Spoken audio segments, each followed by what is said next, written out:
जननायक जनता party 9 दिसंबर को झज्जर में अपना तीसरा स्थापना दिवस मनाने जा रही है। इस स्थापना दिवस में क्या खास रहेगा, क्योंकि इस समय जजपा जो है सत्ता में है, गठबंधन की सरकार में हिस्सेदार है। इस समय हमारे साथ मौजूद हैं पार्टी के प्रदेशाध्यक्ष सरदार निशान सिंह। उनसे जानेंगे कि स्थापना दिवस की किस तरह से तैयारियां चल रही हैं और इस दौरान क्या कोई पार्टी बड़ा फैसला ले सकती है, बड़ी घोषणा कर सकती है, और इसके अलावा अन्य मुद्दों पर भी उनसे बात करेंगे। नमस्कार जी। सर, ये बताएं कि जो ये स्थापना दिवस मनाने जा रहे हैं, एक तो ये बताएं कि किस तरह की तैयारियां चल रही हैं। हमारे राष्ट्रीय अध्यक्ष डॉक्टर अजय सिंह चौटाला जी ने पूरे प्रदेश भर से लगभग 50 के करीब हमारे जो मेन लीडर्स हैं उनकी ड्यूटियां लगाई हैं, डिस्ट्रिक्ट वाइज, हल्का वाइज, और वो जाकर के हमारे साथियों को मोटिवेट करेंगे, प्रोग्राम बताएंगे और एक अच्छा आयोजन जो हम उम्मीद करते हैं वो होगा। अगर हम ये जानना चाहें कि इस दौरान होगा क्या उसकी कोई रूपरेखा तय कर ली है कार्यक्रम की? देखिए, प्रजातंत्र के अंदर कोई भी दिन मनाना हो, जैसे ये तो पार्टी का स्थापना दिवस है, तो कोई भी आयोजन या कार्यक्रम हो तो गैदरिंग होती है।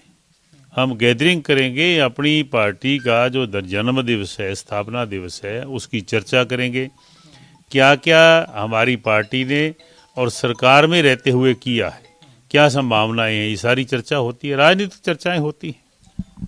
आपने स्वयं कहा कि राजनीतिक चर्चाएं होती हैं, क्योंकि आपकी जो पार्टी है पहली दफ़ा अपने अस्तित्व के आने के बाद तुरंत सत्ता में आई है। क्या मानकर चलें कि इस दौरान जो है, इस बड़े आयोजन के दौरान रिपोर्ट कार्ड भी लोगों के सामने पेश करेंगे? हाँ, तो वही चर्चा होती है कि आज तक पार्टी में सत्ता में हिस्सेदारी करके भारतीय जनता पार्टी के साथ क्या कुछ गेन किया है, क्या हरियाणा प्रांत के लोगों के लिए किया है, वो सारी रिपोर्ट कार्ड रखा जाता है। कुछ मोटा मोटा बताएंगे कि क्या क्या जो है अपने वायदे के मुताबिक अब तक पार्टी कर चुकी है? देखो, हमारे राष्ट्रीय अध्यक्ष डॉक्टर अजय सिंह चौटाला जी ने जो घोषणाएं की थी, उन घोषणाओं में मेनली सबसे बड़ी घोषणा जो अचीव कर पाए हम, वो तो ये थी कि प्राइवेट सेक्टर के अंदर 75% जो हमारे युवा हैं पढ़े लिखे, उनको रोजगार देने की बात थी। तो आपके समक्ष है कि उसमें हमने जीत हासिल की, अपनी बात को मनवाया है, और गवर्नमेंट ने, मैं धन्यवाद भी करूंगा माननीय मुख्यमंत्री, उप मुख्यमंत्री का, कि अपनी डॉक्टर साहब की कही हुई बात को उन्होंने पूरा करके दिखाया है। और बहुत जल्दी हमारे पढ़े लिखे जो बच्चे हैं उनको उसका लाभ मिलेगा। हमारी बहनों को, माताओं को पंचायती राज चुनाव के अंदर 50% की हिस्सेदारी देने की बात कही है। जो हमारा बैकवर्ड साथी है, पिछड़ा वर्ग के लोग हैं, उनको भी 8% आरक्षण देने का काम किया है। महिलाओं को 33%, जो इसमें आपका राशन डिपो की बात है, उसमें उनको हिस्सेदारी देने की बात कही है। तो बहुत सारी ऐसी बातें हैं जो अभी और आगे बढ़ने की ज़रूरत है, और वो बढ़ेंगे। बावजूद कोविड और बावजूद किसान आंदोलन के ये सब कर पाए हैं। उम्मीद करते हैं कि जितनी बातें इलेक्शन मैनिफेस्टो में डॉक्टर अजय सिंह चौटाला जी ने कही थी, वो 5 वर्ष पूरे होने तक सारी की सारी कंप्लीट करेंगे। और क्या बड़ा राजनीतिक एजेंडा रह सकता है इस दौरान? तो पेंशन का था, पेंशन के साथ साथ और बहुत सारी चीज़ें थी जो हमारी कही हुई है, उनको पूरा करने का काम करेंगे। निशान सिंह जी, अड़ोस पड़ोस में चुनाव आ रहे हैं, चाहे यूपी है, पंजाब है।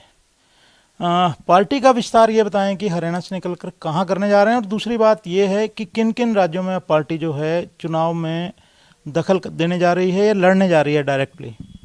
देखिए, अभी तक इस मुद्दे पे कोई विचार नहीं किया। ये तो चुनाव की घोषणा होगी दो महीने पहले, तो उस पर पार्टी चर्चा करेगी अपने राष्ट्रीय अध्यक्ष के साथ बैठ करके। अभी ऐसा कोई विचार नहीं।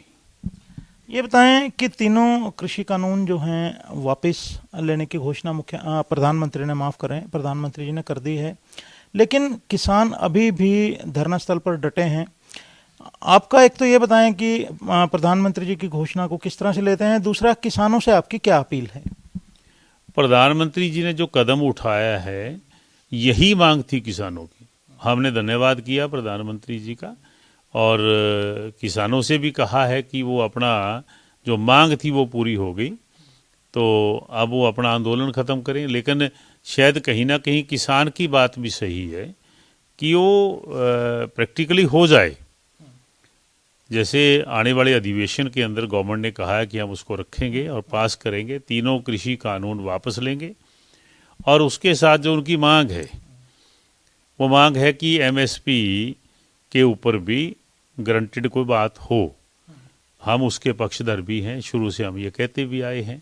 उसके साथ साथ जो किसान, जो जिन किसानों की मौत वहाँ किसी भी कारण से हुई, जैसे दुष्यंत जी ने भी कहा कि जो कोई अपराध में शामिल नहीं थे उन लोगों को मुआवजे की बात, और भी जो अन्य बातें किसान संघर्ष समिति में ने कही हैं, हम उनका समर्थन भी करते हैं और सरकार से भी कहा है कि इसको जल्दी से जल्दी वाइंड अप किया जाए, उनकी बात को सिरे लगाया जाए, ताकि किसान अपने घर जा कर के अपनी खेती को देखें।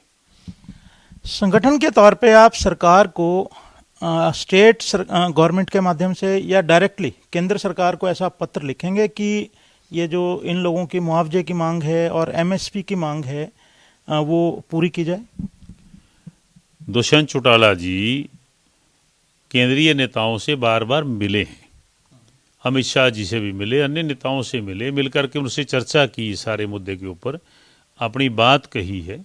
तो ये सारा पत्र की बजाय व्यक्तिगत मिलके उन्होंने उन सभी को आगाह किया है कि प्रांत की ये पोजीशन है, तो किसान की जो मांग है उसको जल्दी से जल्दी पूरा किया जाए। शुक्रिया। तो ये हैं निशान सिंह जी, जिन्होंने कहा कि 2 साल माफ़ करें, जो तीसरा स्थापना दिवस जजपा मनाने जा रही है झज्जर में, वहाँ अपने 2 साल के जो सरकार में हिस्सेदारी का जो कार्यकाल है उसके दौरान जो काम हुए हैं उसका रिपोर्ट कार्ड जनता के सामने जजपा रखेगी। इसके साथ साथ उन्होंने ये भी कहा है कि केंद्र सरकार तुरंत जो एमएसपी का भरोसा भी किसानों को दिलाए, और इसके साथ साथ जो किसान आंदोलन के दौरान मारे गए हैं, जिन पर आपराधिक मामले दर्ज नहीं हैं, उन्हें मुआवजा देने की बात भी करे। एनबी न्यूज़ के लिए चंडीगढ़ से कैमरामैन रिजवान के साथ राकेश गुप्ता।